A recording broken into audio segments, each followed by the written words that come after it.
This is A Different Perspective with Kevin Randle.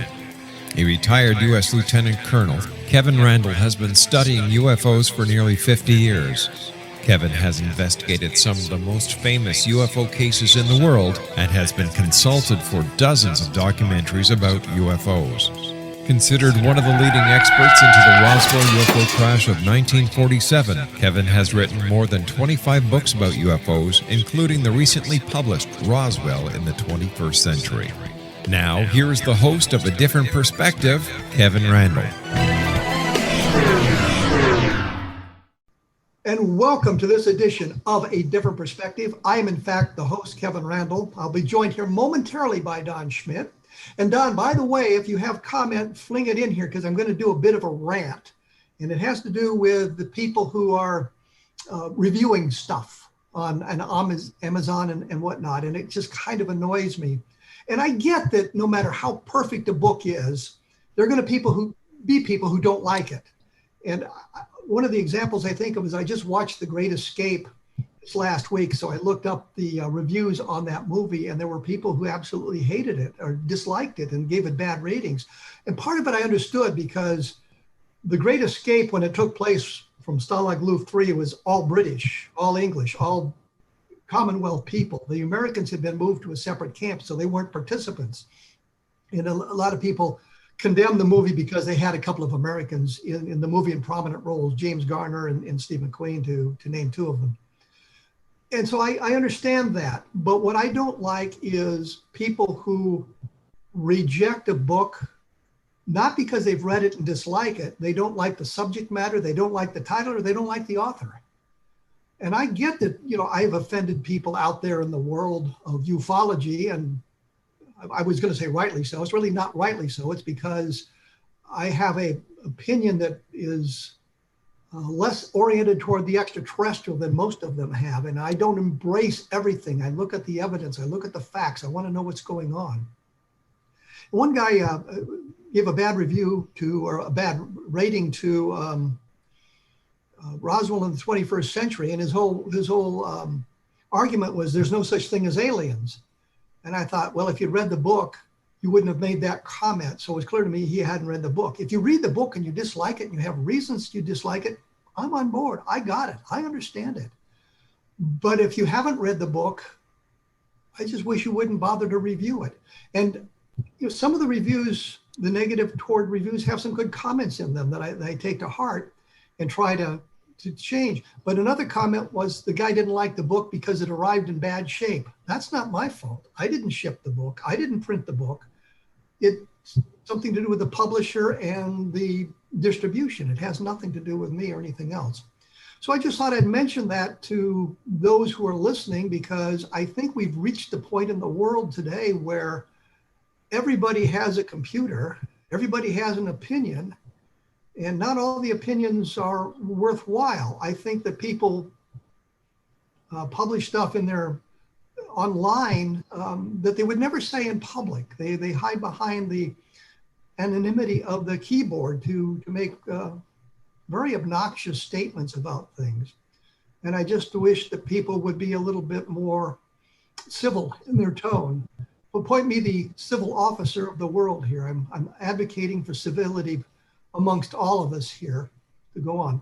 Anyway, that was kind of my rant. I just hope people will at least give a book a reading before they write a review, a criticism of the book. And if they have a criticism, that the criticism actually makes some sense, that sort of thing. As I said, I'm going to be joined by Don Schmitt. He's sitting there. We are now socially distanced, not because we want to be, but because we just happen to live in different states. And this is the way we do it. Otherwise, we'd probably be sitting in the same room without masks, violating every mandate we can find to violate. At least I would be, just to be arbitrary about the whole situation. What we're going to do here is a wrap up of what's gone on ufologically in the last 12 months. There's been a lot of stuff going on, and I know that Don has a lot of opinions about it, and so do I. Don, welcome to A Different Perspective once again. Well, great to be back with you, Kevin. And just to chime in and actually reinforce your own as far as editorial remarks, as far as on reviews of our works, our books. I don't care if it's our writing, our art, our what have you. That obviously it's created a whole new climate throughout society. That, as you pointed out, they don't even have to read our books. They don't have to read page one. It's amazing how often you read a review and it's like, are they even talking about the same book? A current book we have out on Roswell is basically just celebrities who have been touched by Roswell, who have been there, were born there, went to school there, went to the military institute. And somebody chimed in and commented about it was the same old research. And it's like, you obviously didn't even read the title of the book. And yet you're writing a review. So it basically, go back to school, leave the writing to the authors, and try it yourself someday. And we'll make it a point not to read your tomes. So I think the important thing is if you read a book and you don't like it for whatever reason, I mean, Stephen King and J.K. Rowling gets bad reviews, and there's just something that turns a person off about a book. And if it's a legitimate complaint, I'm all for it. Let's hear what it is. But if it's just, I just don't like the subject matter, I don't like you, I don't like the cover of the book, that's certainly not a grounds for criticism. Speaking of cover of a book, remember our first together UFO crash at Roswell, and it had the Dan Fry spinning top jacket. we were appalled. It was like, how do we change this? How do we get this hoax, contact me photograph off of our book? And as you recall too, that it was Avon at that time inserted. I mean, how many errors, mistakes in the book? I mean, they didn't even spell Hynek right. And if anybody knew how to spell Hynek, we certainly did. Dr. J. Allen Hynek. And but bottom line, it's the author's fault. It's always the author. Well, I think it's time to move on, and let's pick on another author. Yes. And I'm thinking specifically of Jacques Vallée and Trinity. Mm-hmm. I've got some stuff up on my blog about Trinity. I interviewed Vallée and Paula Harris, right? Paula Harris on the book. She said very little in the interview. It was mostly Vallée, which was fine with me. I tried to drag her into it. Which is interesting because the general consensus is that she wrote the book. Well, I was surprised that Vallée lent his name to it until I read something in the last week. And there was Vallée's got a scientific peer-reviewed paper coming out, I think, next month. You can find it online, and I'll have a link to it on my blog, about what he called 10 unexplained UFO sightings that had metallic debris associated with them. I don't know if you've seen the paper or not. I know of its availability, right? Yeah, and the problem is, when I look at that stuff, there's at least 2 of the cases that he talks about that are hoaxes. Mm-hmm. And I don't know what sort of analysis of the metal is going to do you any good if the case is a hoax. And I'm thinking specifically of Maury Island. He mentions Texas, the Aurora, Texas crash. Aurora, Texas, that's the one that really floored me. I mean, it's like, go ahead. Well, I was going to say, in the paper, he said that, it looks like it might be a hoax, but he leaves the door open that there might be something to it. Maury Island is clearly a hoax, and he has some information about that in the paper. Some of the other stuff comes from Frank Edwards, and Frank Edwards was horribly inaccurate in his books. I mean, if you look at what he wrote about Roswell and UFO, Flying Saucer Serious Business, right. He got the name of the place right, Roswell. Right. That was about it. That's about it, yeah. I talked about Brazel. He didn't know Brazel's name, called him the rancher, seeing the object fly low over the ranch house and explode. And he called the sheriff. And I'm thinking, the debris field was 10 miles from the house. 10 miles from the ranch house, correct. And there was hilly country in between the ranch house and where it came down, so he couldn't have seen it crash. He had no phone. No phone, and it was always interesting. Remember, we used to ask like the locals in that Corona region, because they would talk about how they would, on Sunday, their day of rest, they would typically go into Corona for the lone payphone, the phone booth in the entire area. and they would take turns on the phone. And we just asked, well, given no one has a phone, who are you calling?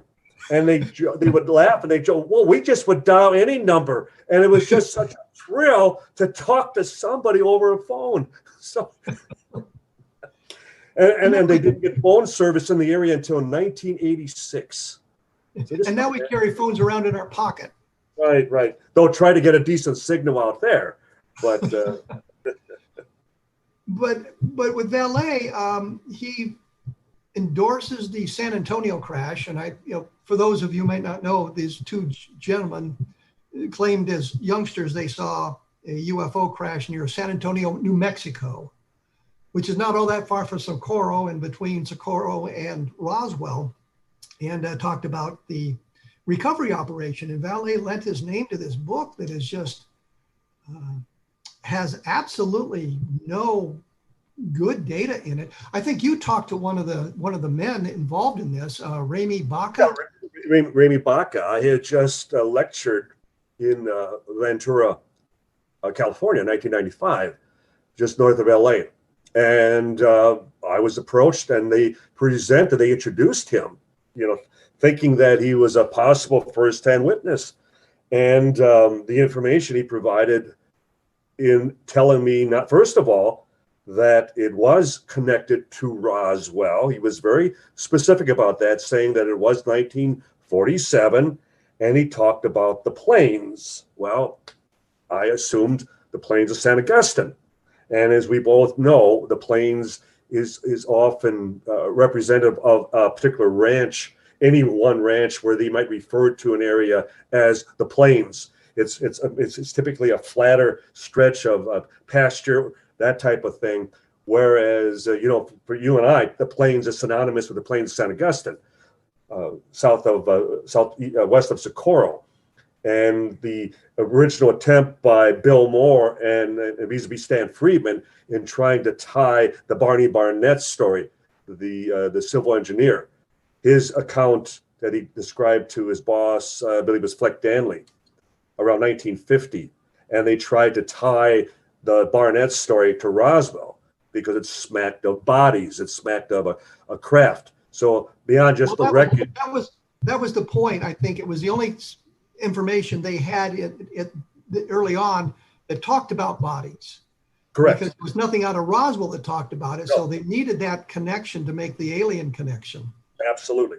And so in being introduced to him, I really didn't ponder it any further because I thought, just another plain San Augustine story, that type of thing. And yet he bought a copy of one of the Roswell books, so he would become versed, and he was schooled. He had attended the lecture, obviously. So as we both then witnessed with the Vallée Harris book, that much of it is taken right from the Roswell account. How much of it that is strictly Roswell in origin, and yet there it is. And both Vallée and really problematic for the fact that Vallée is the one accepting this now when he really never had anything good to say about Roswell heretofore. He just kind of always, it's too nuts and bolts. And we know Vallée's history, and he's now come full circle because he started out as Hynek, is accepting that we were dealing with an actual physical phenomena that interacted with the environment. He tracked it on radar, aside from visual observation and physiological effects on witnesses. And then the whole idea as far as that is, as Hynek too was a bit of a mystic, that Vallée got more and more into the esoteric, the paranormal. He was trying to tie this all together, even into ancient folklore. And I think that's where many within ufology then started to write him off, that he was getting into the fringe and was no longer one of us, so to speak.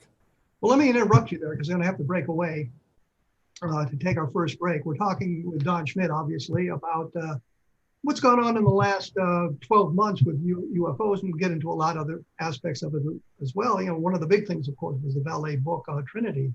So we'll talk about that. My latest book apparently is Leveland, which will be available for publication on January 6th. You can take a look at the front cover on Amazon, which I think is a stunning cover. So I'm delighted with that. Don, your latest book is Conversations with the... Let me get... Well, no, we'll break away from here. We'll be back right after this with Don Schmitt with the name of his book. So please stick around.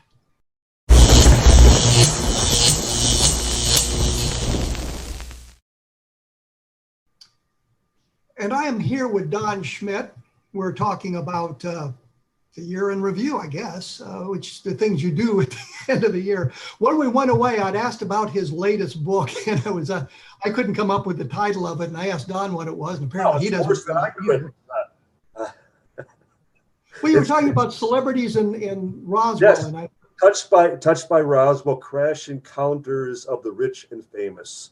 Okay. Obviously everyone from John Denver to Edgar Mitchell to Demi Moore to William Shatner and Roy Thinnis and everybody and anyone who has had any connection, whether entertainment or political or professional sports. So it's a fun book. It's a lot of personal anecdotes involving these celebrities and their connection to Roswell. So we had a lot of fun putting it together. A lot of hundreds of pictures throughout. And so that's the current outcropping of the Roswell situation.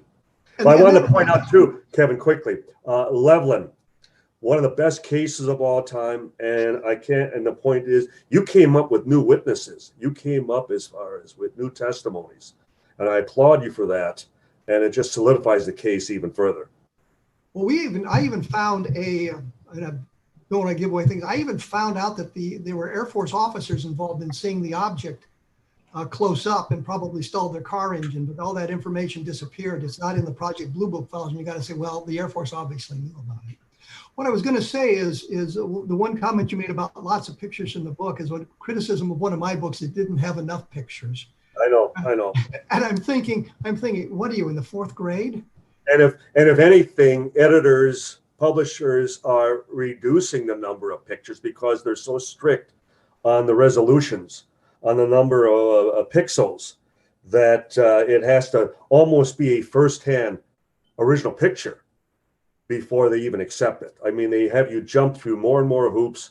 You would think, as far as with the formatting, that almost like a digital camera, that you can do it practically as you write it and drop the picture in and scan it and have the layout. And as in the past, where you submitted hard copy and you just relied on them to essentially assemble it and put it together correctly. It's not as simple as it looks, folks. It's becoming even stricter as we speak. Well, when we went away talking about Trinity and Jacques Vallée, and your encounter with Ramey Baca, who is, I guess, the only living witness who was there in 1945. Everybody else had passed away before anybody really investigated this, including Paula Harris, who I think jumped on the case in the very early beginnings of this century. I have a copy of an interview she conducted with him in 2010, which I looked at and read through the whole thing at the time and decided, this just doesn't make any sense to me at all. What, if I might quickly interject, and it's something that neither you or I have discussed, and I really haven't talked with anybody else about, but it was at the time of the alien autopsy, and we don't call it Roswell. You and I, made sure that they didn't refer to it as the Roswell alien autopsy from the very beginning, and mainly because they couldn't tie it directly to the case. And there were no witnesses that said that's exactly what I saw back in 1947, that type of thing. So when Michael Hessman and Philip Mantle originally came to New Mexico, and they were seeking out additional testimony and outside information regarding other prospective crashes. And I remember that they originally latched onto a possible crash in the San Antonio, New Mexico area. And they tried to tie it into the alien autopsy, this this phantom photographer that was editing, old Elvis footage, and happened to stumble upon, what he still had in one of his film canisters down in his basement, that type of storyline. And so some of this had its origins back at that time already, where this story was languishing and where to plug it in. And I honestly believe that Ramey Baca, at first, when he was introduced to me, he was trying to plug it into the Roswell incident. That's why he said it happened in 1947. He was very specific as far as in my meeting him at that time. And then to see that, well, depending on who you talk to, all of a sudden now it's 1945, and it ties in with the first atomic bomb detonation at Trinity, just to the south of there. And so the fact that Vallée has gone to great lengths to tie in with the atomic bomb detonation. And we talk about how investigators, researchers make the foolhardy mistake of trying to think aliens, so to speak. And I think that's almost like what Sagan, the late Carl Sagan, would even suggest. Well, certainly if aliens were arriving here on planet Earth, they would come see me first. That I'm the number one scientist in my mind. And so I sense a little bit of that as far as with Jacques Vallée as well, that he's trying to reason as to why that location, why at that time, and that is enough for him to say, well, let's go down and investigate this. And I don't object to the investigation. I object to the testimony. They said, well, we have a new witness. The new witness wasn't even born in 1945. She appears on the scene 10 or 12 years later. Correct. Having been to the site then. I mean, we've been to the Roswell site or sites. Mm-hmm. I don't know how many times. I mean, that doesn't make us firsthand witnesses to the event. We can never, right.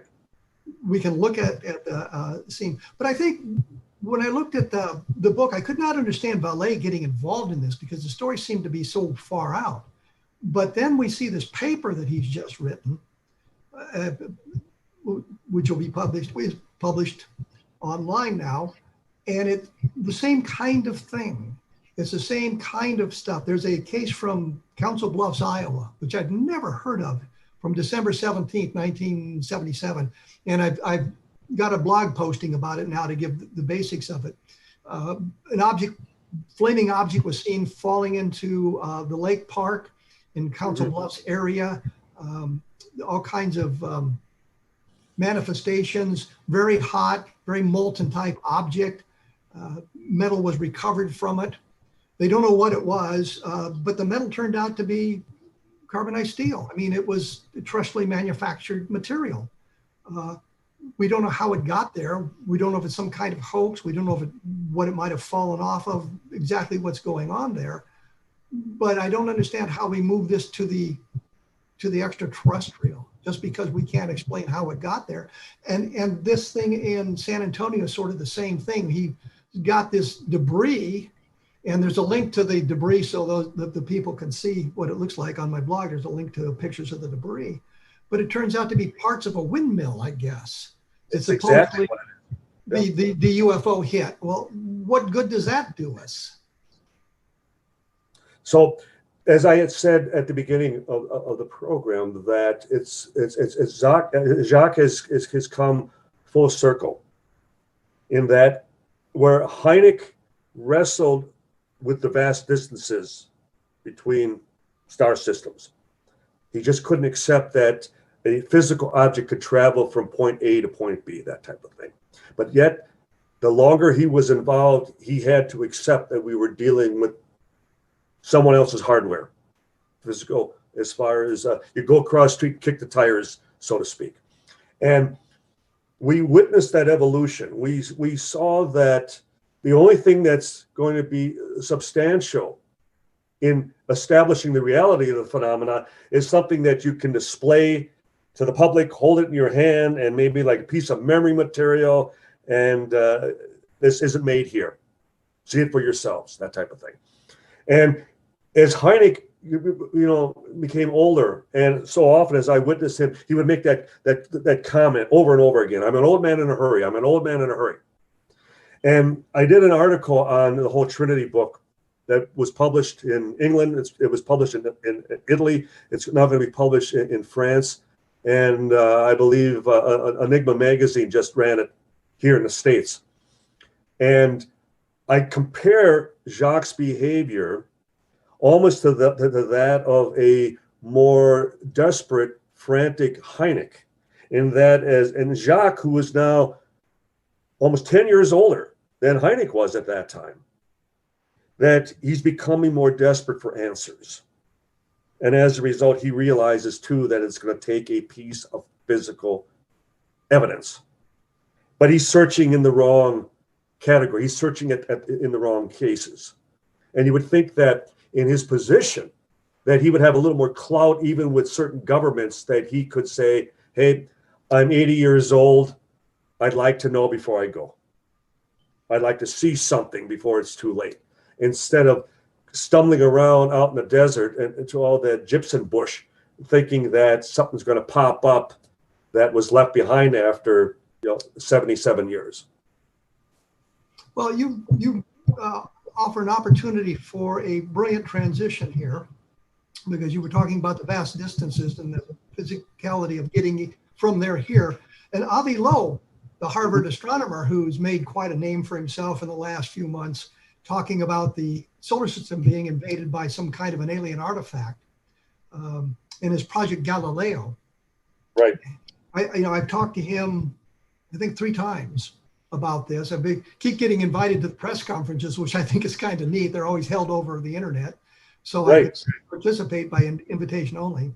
So I think that's kind of interesting as well. But Avi Loeb is of the opinion that these artifacts that he's searching for, and the artifact that he believes, well, the artifact that did pass through the solar system, be it artificial or natural, was tens of thousands of years old and had traveled for tens of thousands of years to get here. And that's what he's now searching for. So that kind of negates the vast distances argument. But I think his theory is these artifacts are sort of an announcement of here, we're here, as opposed to sending out messages in bottles. We don't know who's going to get it. We don't know how long it's going to take, but eventually it's going to arrive somewhere and somebody's going to see it and they're going to realize that we're here, or we were here at one point. I don't know how long a industrial civilization such as ours is going to survive and how it may change in the future to change their attitudes and the way they operate. So we've got all those questions to deal with. Have you had any interaction with Avi Loeb? And I'm going to have to break away, so keep it short. Well, no, through colleagues, certainly. And I appreciate the fact that he is reaching out to the UFO community, that he realizes that there is a rich history of the phenomena that he needs to appraise himself of. So he then will make his final efforts as far as steered in the right direction. So I compliment him, I applaud him, and the fact that, as a late colleague, as far as of his, Dr. John Mack of Harvard Medical School, that Dr. Mack, who broke, the ground as far as in risking his tenure at the college, that here Avi Loeb, I think, is taking a safe approach, as you described, that it's something still out there. It hasn't arrived here. But nonetheless, it's acknowledging that something artificial, something not manufactured off the planet is there, and we need to investigate this. Well, I think his attitude was this was something that it was an alien artifact that passed through our solar system. It had not originated in our solar system, but it could be a natural object. But his attitude was it was probably an artificial object, and that was what he wanted to do, and figured there would be more of them out there. We're going to have to take a break here. I'm with Don Schmitt. We're talking about UFOs. We're talking about what's been going on in the last year. And I mentioned frequently my book, Level Land, which will be coming out on January 6th, much to my surprise. I thought it was going to be delayed a little bit longer than that.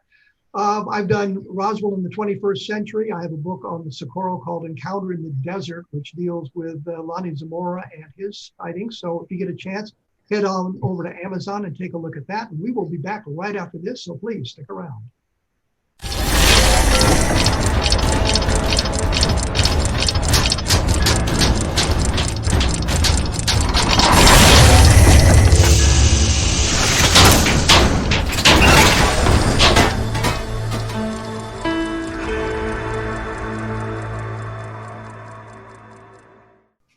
And we are back with Don Schmitt. We've been talking about what's happened in the last year in the world of ufology. We were talking about Avi Loeb and his Galileo project, which is being set up to search for visiting alien artifacts. And by alien, I can define that as either natural or manufactured artifacts. Natural alien artifact would be something that was came from outside the solar system, let's put it that way, from another star system, wherever it might be. It may have been traveling for tens of thousands or hundreds of thousands of years.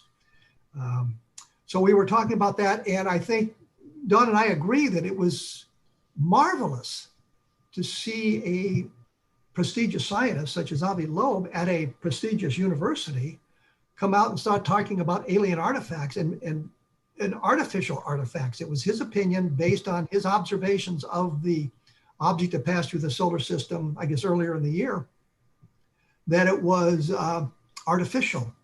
It wasn't traveling very fast. I think it traveled fast enough to reach the speed necessary to the escape velocity to leave the solar system. But that certainly creates a situation where the object is going to be traveling for tens of thousands of years.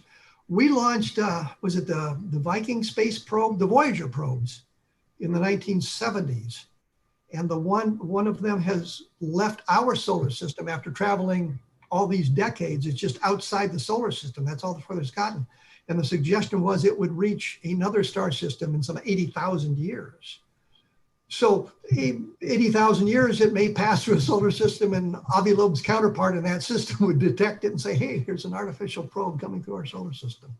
Well, I think you and I should spearhead as far as an effort to reinstate Pluto as the 9th planet. Because as we learned with Voyager as it passed Pluto, it's a beautiful sphere. I mean, glowing blue, it's just a gorgeous example of what might have envisioned, like Venus actually looking. You had Mars, the red planet, and Saturn with its rings, the size of Jupiter, that type of thing. Whereas Pluto looks at least as though there was, or there could have at one time been, an atmosphere. Okay. So, and you mentioned even Viking. Viking was in the 70s too, because you had Viking, was it 1 or 2 that landed on Mars on the 1976, the actual 4th of July, celebration weekend, that type of thing. But the object that that Loeb, and you're talking that the chairman of the astronomy department at Harvard, the very chairman, and that this object was the size of a football field, and though it looked as far as natural, but it didn't behave natural. In fact, that he, as soon as he concluded that it was, internally controlled, that there was something steering it, so to speak, and that he would use it to launch, as far as the Project Galileo, as far as you described, to look for other space artifacts, space relics, something that is not manufactured here on planet Earth. And the fact that he's even gotten the likes of Seth Salchak, as far as from SETI, even be on his board. I think he's covered. In that case, SETI's covering themselves in the event there should be such additional discoveries made. Well, we would have seen it eventually anyway, but we're focused much deeper, into deep space, so to speak. And we're listening for, that radio signal that someday, that wow signal that they're going to pick up. So the one thing that I noticed in my discussions with him And when I got him on the program, I think I got it under his skin a little bit because I was talking about the vast history of ufology that you had mentioned earlier. And that they sort of rejected out of hand that. And I can understand some of that simply because a lot of the data wasn't collected in a very methodical way, a very scientific way. A lot of it is anecdotal. And a lot of the conclusions being drawn are based on faulty assumptions. We can take a look at any number of UFO sightings where it seems to be very mysterious, but if you get all the information, I was going to say dig down to the bottom of it, and I just didn't want to use the term dig down because it's become such a cliche, but you get deeply into the information and you find out where the data has been slightly massaged, not necessarily purposely, but somebody just cherry picks the information they want. So it becomes mysterious and you learn a little bit more about it and you find an explanation. And I think that's one of the reasons they were kind of hesitant to accept UFO information. And I suggested a couple of ways to doing it. And I was talking to him about this rich history that may provide us some clues. And I was thinking specifically of the electromagnetic effects. And we've got a large body of cases where the UFO comes close to the ground, interacts with the environment, stalls car engines, maybe it puts out lights in cities, animals react to it. So you've got an interaction with the environment in some fashion, and it may provide some clues, at least to some of the UFOs. Because when we talk about ufology, of course, the electromagnetic effects is a very small subset of the entire ufological spectrum. But I thought there might be something of interest there. And I was thinking, again, specifically of Levelland because of the fact in that case, you have witnesses at least 13 separate locations, independently reporting basically the same thing in a matter of 90 minutes or 2 hours on November 2nd, November 3rd, reporting it to the sheriff's office and that sort of thing, and doing it in such a way that the sheriff eventually goes out to take a look at it. And there are officers from Reese Air Force Base, which is in Lubbock. Lubbock is 15 minutes. I think the base is like 20 minutes from Levelland, given the situation. I've been down there and driven through the area. Levelland turned out to be a lot bigger than I thought it was last time I drove through it. But the point simply is you've got Air Force officers involved in it as well. And when we get down to looking at the case file, well, the Air Force only counts three people saw the object. Well, that's not true. In their own file, they list 5 people who saw the object and additional people who had the electromagnetic effects. So they were so busy arguing over the number of witnesses that they didn't bother with that. And I think the Air Force suppressed a lot of the information simply because they couldn't explain it and it was moving in a direction they didn't want to go. But my point simply was this, that I think there's something there in these cases that may be of benefit to Avi Loeb's investigation of these objects coming into the solar system. When you take a look at the cases for the electromagnetic effects, you might be able to determine something from those cases that would be beneficial in your search for additional artificial objects. And you and I have demonstrated beyond many others that provided there remain witnesses, that you can still go back and reinvestigate any one of these cases. And when you, as you learned with Levelland, that when there are military witnesses involved, and it's like, well, where is their testimony? How come they are not in the Blue Book report? That was the same thing that Hynek would often describe regarding Dexter Ann Arbor, the Michigan sightings in '66. The one that he got in trouble just for attributing just that one witness description as swamp gas. He never intended that it would apply to all of the sightings, like from Riversdale, College and all that. But nonetheless, he lived with that for the rest of his life.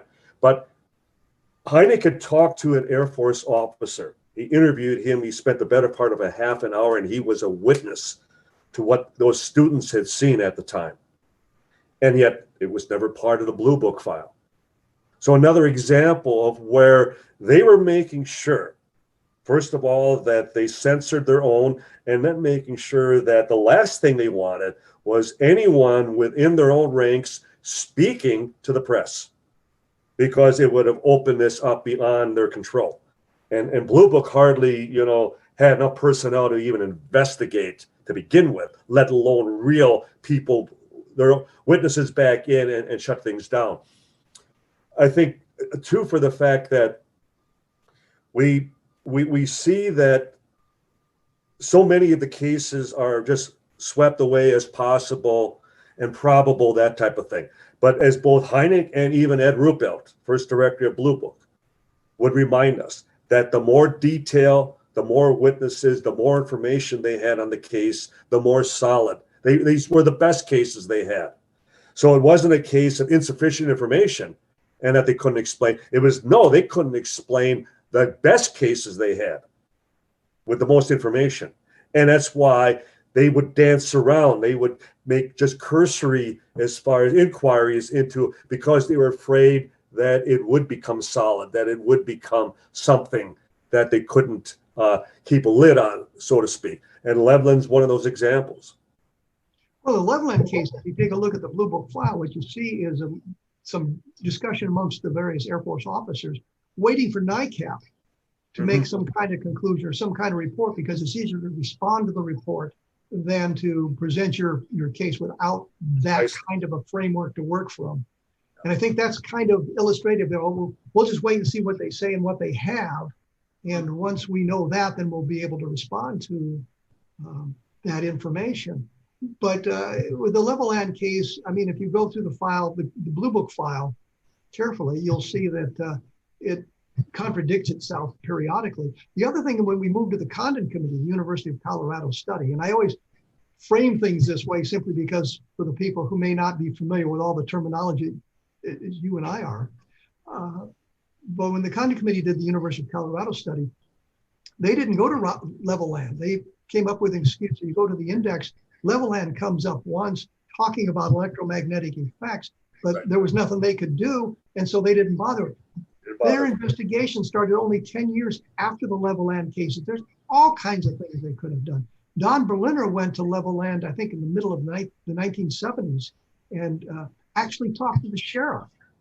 Did an article in Official UFO magazine about that, and the sheriff told him things then that did not come out in 1957. And later on, we learned that the sheriff had been told not to talk about it, not to say anything. So much later in his life, he did share that information with some people. That's precisely as we both have described that. And I'm encouraging colleagues in Illinois right now, as far as the 2007 O'Hare incident, that many of the United Airlines personnel are now retired. Pilots, both on the ground and possibly in the air, traffic controllers, runway, tarmac as far as personnel, to now track these people down, talk to these people, get them on the record when they may finally be able to talk, that the gag order, is no longer applies. And so you just can't say, well, it was a good case and then leave it alone. You need to either reinvestigate, you need to either track down additional witnesses, you need to either solidify what you have to make your case, or you have not performed due diligence. And it's why, whether it was Socorro, whether it was Leveland, whether it was the DC overflights of 52, the fact that you don't realize until you actually go back and you go, oh my God, I have a new witness, or I have new information relevant to the case. And there are not enough of us that are still doing that. And because it takes work, it's an effort. You have to have a commitment. And as you and I both had when we first started back in late 88, and then actually February of 89, when we first went to New Mexico, we were going to allow the evidence to take us wherever it did.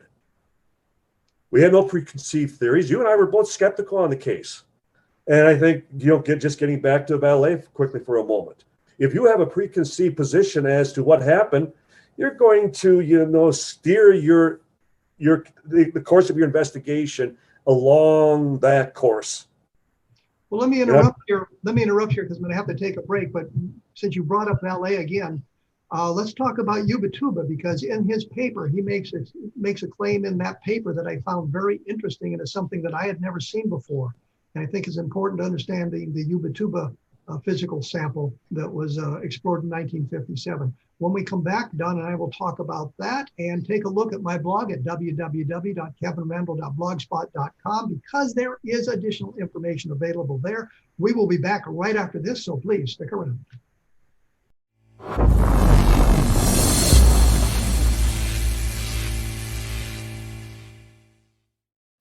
I am joined by Don Schmitt, ufologist for decades, as have I. I think between us, we probably have around 50 years of UFO investigation.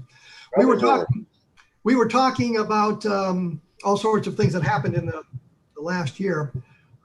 Before we went to the break, I had mentioned the Ubatuba sample and the Jacques Vallée paper. Vallée in that paper, and I don't know if you caught this or not, Don, he said the Ubatuba sample was picked up in 1933 or 1934. He's off by 20 years. Yeah. I mean, how do you? No, he says what happened was the person who picked it up didn't send it to the newspaper until 1957. So we've all been using the 1957 date as the date of the incident, September of 1957. If that's correct, wow, that's quite, talk about pre-modern, age of ufology, 15 years before it starts.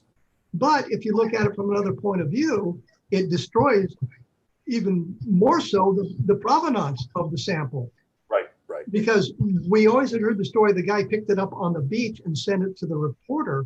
We didn't know who the guy was that picked it up on the beach and sent it to the reporter. We don't know who picked it up or how many hands it passed through before it got to the reporter now.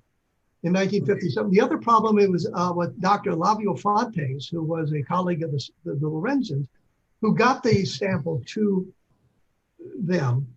And I think if we talk to our Brazilian colleagues, we find out that Fontes' reputation isn't the greatest among them now, as they kind of delve back into some of the cases he explored. I had the experience when Dr. Peter Sturrock had actually presented Vallée with a couple of the fragments. And I got to look at them under a microscope. And I was surprised that the fragment that I seen very much resembled what geologist Frank Kimbler is finding at the Roswell debris field. And nothing unusual. It's mostly aluminum. And yet I know the supposed Ubatuba was titanium. No, magnesium. Magnesium, and but I thought there was some titanium. Small bits of contamination. I think aluminum is one of the contaminants, but it's a very small. It was a magnesium of a purity that supposedly wasn't obtainable in 1957. Certainly wasn't obtainable in 1933. If Vallée is right about that. But we have no provenance. We don't know where it came. All we know is this magazine writer got his hands on it in 1957. Right. So it still comes down to the radioisotope as far as lab, as far as analyses that determine as far as the physical makeup, how at the molecular level, how things, are combined, and then assume as far as a particular, metal composition. It's the same standards that exist today would be applied. But, it was supposedly the Lorenzens even had a piece as far as that they kept as far as at the APRO with the APRO files. And that was a piece that disappeared as the files were rifled through. And to this day, we still don't know what the situation is with the APRO files. And a lot of things were taken, a lot of things are missing. So things can be replaced. Things can also be substituted. So we don't, again, you're absolutely correct. We don't know the provenance. We don't know if it's even the original sample.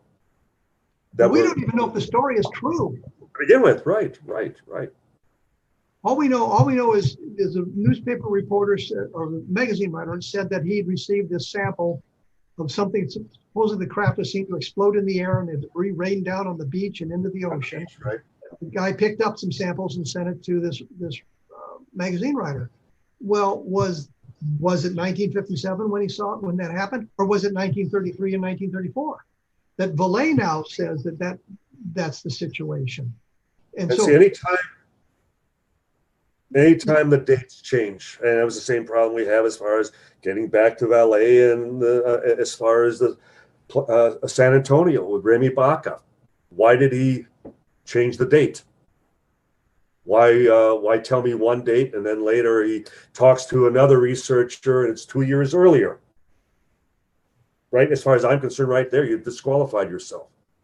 Well, I think, you look at it, the idea was that 1945 is a response to our detonation of atomic weapons, and is right close to where the first atomic bomb was exploded. But my question is, where is the craft? If you can detect a nuclear explosion on a planet in another solar system, which is very problematic, how fast can you get there to investigate it? And the light wouldn't have gotten to the closest star system for 4 years. 4.3, yes, yeah, Alpha Centauri, right. So then you have to say, well, where was the craft? Why would they respond to this flash of light on Earth that quickly, within a matter of weeks as opposed to years? So that there really is no relationship between the atomic testing at White Sands and the Trinity site and all of that. I think they just are jumping on that bandwagon to add a note of legitimacy to the claims. And see, at least with Roswell, we could say there was a 2-year gap. That even if we would use the analogy like a Starship Enterprise, something that was more in our vicinity, and yet it still took 2 years. Even Blue Book had pretty much determined that there were more UFO sightings in New Mexico at that time than anywhere else in the country. So as I always say, it was as though someone else was interested in our military potential. And what better place than New Mexico at that time? And it may indeed have been that flash. But it's 2 years later. It isn't within days, as Vallée would have us believe. Well, I think we've pretty well hammered the Trinity site into the ground here. I think there's great problems with that book. There's a real lack of investigative depth to it. Well, the behavior of the military, I mean, my God, I mean, they were acting like school children. There was no discipline among them and behaving as though this, was a downed airship from 1897, and they were having fun with it, and they didn't care if they had spectators observing, their recovery operation. And then the thought that they were burying and burning actual wreckage to speed up the retrieval operation. No, you know that better than I do, Kevin. As far as that's hardly military protocol, even at that time. Well, I think the military protocol would have been a lot stricter in that time frame than it is today. Yeah, I would agree. That matter. But that was the thing. We've collected the craft. We've got it on a flatbed truck. Well, we've done that, guys. Let's go to lunch. Let's go to lunch. Leave it unattended. Let the boys come and pick up whatever souvenirs they want and hang them up on their Christmas tree.